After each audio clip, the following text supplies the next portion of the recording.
इतने पक्के हिसाब किताब के लोग होते हैं कि वे कभी भी वो वोट डालने से पहले 50 बार सोचते हैं कि मेरा वोट बेकार तो नहीं जाएगा ना। ये समझ बहुत कम लोगों को होती है जो बिहार को है। और इसलिए बिहार के लोग जब वोट करने जाते हैं तो पहले पक्का देखते हैं, भाई वोट तो डालूंगा लेकिन मेरा वोट बेकार नहीं जाना चाहिए। वो सोचता है जिसकी सरकार बनना पक्का है वोट तो उसी को डालूंगा, है कि नहीं? बिहार का ऐसा, बिहार निर्णायक होता है। और इसलिए मुझे पक्का भरोसा है कि बिहार के लोग इस बार वोट डाल करके प्रधानमंत्री भी पक्का कर लेंगे। साथियों, 4 जून की शाम होते होते बिहार में एक और काम होगा। बताओ क्या होगा?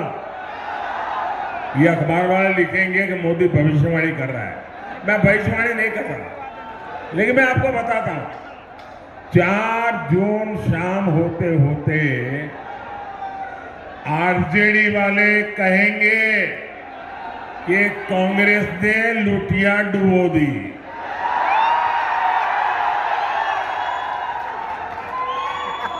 एक दूसरे के कपड़े फाड़ना शुरू करेंगे।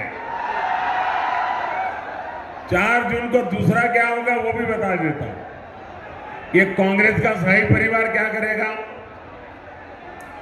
कांग्रेस का शाही परिवार पराजय का ठिकरा खड़गे जी के सर पर फोड़ करके वो विदेश में छुट्टियां मनाने चला जाएगा। और बेचारे खड़गे जी कार्यकर्ताओं का गुस्सा सहते सहते थक जाएंगे। भाइयों और बहनों, कांग्रेस, आरजेडी और इंडी गठबंधन को देश बार बार खारिज कर चुका है, नकार चुका है। इनके पास न विजन है, इनके पास सिर्फ और सिर्फ कंफ्यूजन है,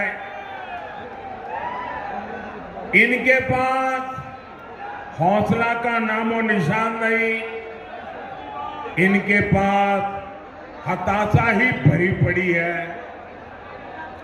इनके पास नीति नहीं है, निर्णय लेने की क्षमता नहीं है। ये सिर्फ नकारापन लेकर के जी रहे हैं। दशकों तक इनकी पूरी राजनीति डरो और डराओ के मंत्र पर चली है। लेकिन मोदी ने इनका ये जो डर का गुब्बारा है ना, उस गुब्बारे को ही फोड़ दिया है। और हालत तो ये है कि मोदी उनके डर को भी डराता है।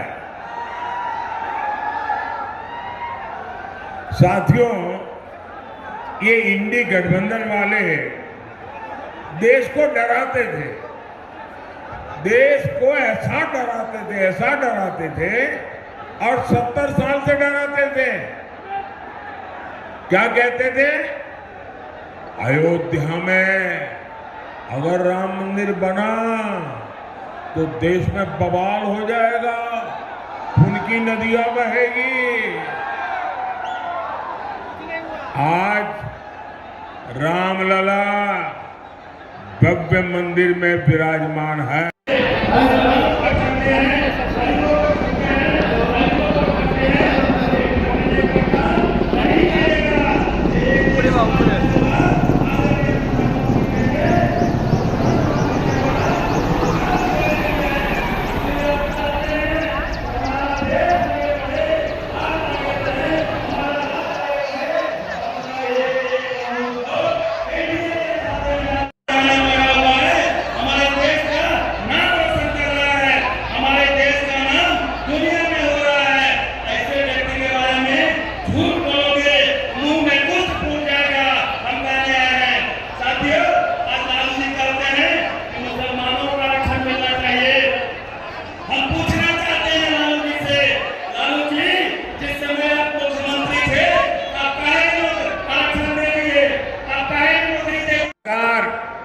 अनाज भंडारण में भी सहकारिता को बढ़ावा दे रही है।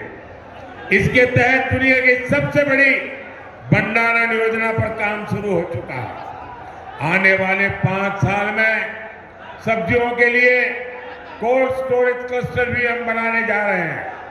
साथियों, यहां इतनी बड़ी संख्या में मेरी माताएं बहनें आई हुई हैं। उनका जीवन आसान बनाना गरीब के इस बेटे का संकल्प है।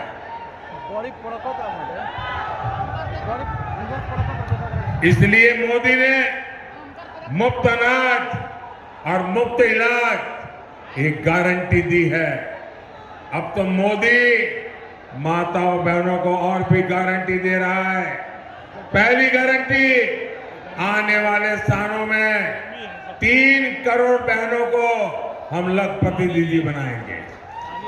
आने वाले दिनों में हर परिवार में जो बुजुर्ग है, 70 साल से ऊपर है, अगर वो बीमार है, इलाज की जरूरत है, तो उनके बेटे बेटी को इलाज का खर्चा नहीं करना पड़ेगा। ये दिल्ली में आपका बेटा इसका खर्चा करेगा। और एक काम मैं आपके लिए करना चाहता हूं। मैं आपका बिजली का बिल 0 करना चाहता हूं। और इसलिए हमने पीएम सूर्यघर मुफ्त बिजली योजना बनाई है। और मुफ्त घर बिजली योजना में आप अपने लिए तो मुफ्त में बिजली उपयोग करेंगे, ज्यादा बिजली आप बेच सकेंगे। और इसके लिए सरकार सोलर पैनल लगाने के लिए 75,000 रुपये तक की आर्थिक मदद हर परिवार को करेगा। 75,000 रुपया। और जैसे आपको मोदी सरकार में पक्का घर, शौचालय, नल से जल, सस्ता सिलेंडर मिला, वैसे ही मोदी अपनी हर गारंटी पूरी करेगा। मैंने गैस का सिलेंडर देने की गारंटी पूरी की कि ना की? जरा जोर से बताइए ना। मैंने गैस का सिलेंडर देने की गारंटी पूरी करी कि ना की? करी ना? तो इस बार मुझे गैस के सिलेंडर पर वोट भी चाहिए। भाइयों और बहनों, ये एमपी बनाने का नहीं, ये पीएम बनाने का चुनाव। ये देश में एक मजबूत सरकार बनाने का चुनाव। इसलिए आप जब काराकाट से मेरे साथी उपेंद्र कुशवाहा जी को वोट डालेंगे तो वोट सीधा मुझे मिलेगा। सासाराम से शिवेश राम जी को दिया वोट सीधा मोदी को मिलेगा। आरा में आरके सिंह को दिया हुआ वोट सीधा मोदी को मिलेगा। आप घर घर जाकर मेरी ये बात पहुंचाइएगा और एक काम करिएगा। करेंगे? जरा जोर से बताइए, करेंगे? आप जाकर के हर घर में बताना कि वो मेरे खातिर, मेरे देश के खातिर विकसित भारत बनाने के लिए